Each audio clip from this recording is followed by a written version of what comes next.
Hey everybody! The purpose of this video is to get you guys some solutions to the exponential regression quiz on chicken egg production. I keep chickens in town. I find them kind of interesting. I did not realize that their egg laying followed any kind of a mathematical model though, which I think is kind of neat. So anyway, I figured we'd use this little article here, the .pawnnation.com, to take a look. Anyway, what I've got us set up to do is to create the exponential model based on these three data points given to us from the article, which I've placed over here into L1 and L2. And we're going to go ahead and run an exponential regression and stick it into Y1. And we end up with this following equation. Y equals 0.88 times 0.86 to the x. Now x is going to be, I'll write this here, x is going to be years of age of the chicken, and y is going to be the percent of maximum egg production remaining. Okay, and the model is y equals 0.88 times 0.86 to the x power. Let's go ahead and make that all red.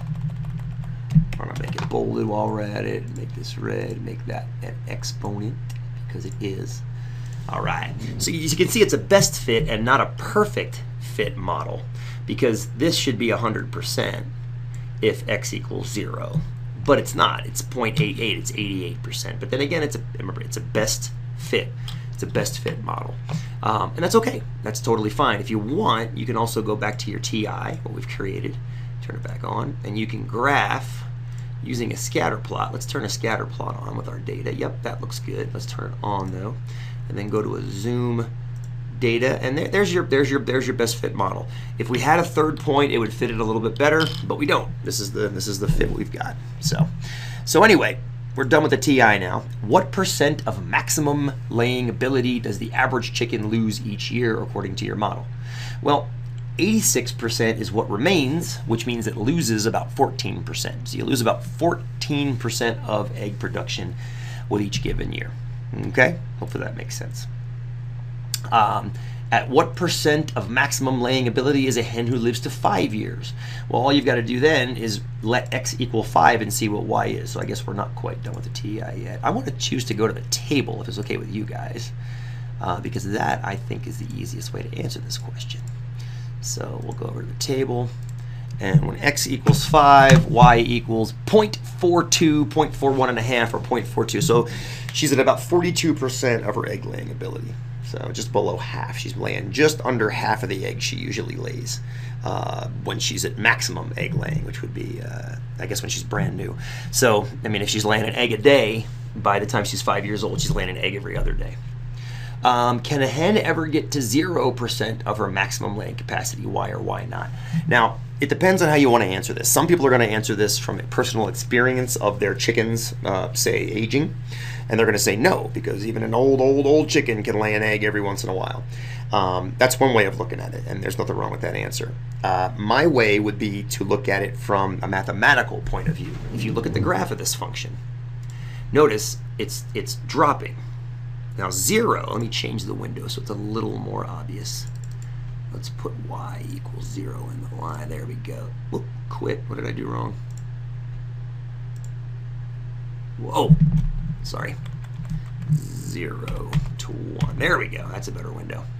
So you're seeing that the curve is dropping down. So you might say, well, let's let this chicken go out to be even older. Let's let her be 20 years old. Scale it by 2s. And then you see this happening, and you see that the curve is beginning to flatten very nicely. It's getting closer to 0, isn't it? If you hit trace, start wandering down that. Oops. If we hit trace, there we go, and start wandering down that curve, notice that the y value is shrinking. It's 10%, 9%, 8%, 7%. It's not 0 yet, though.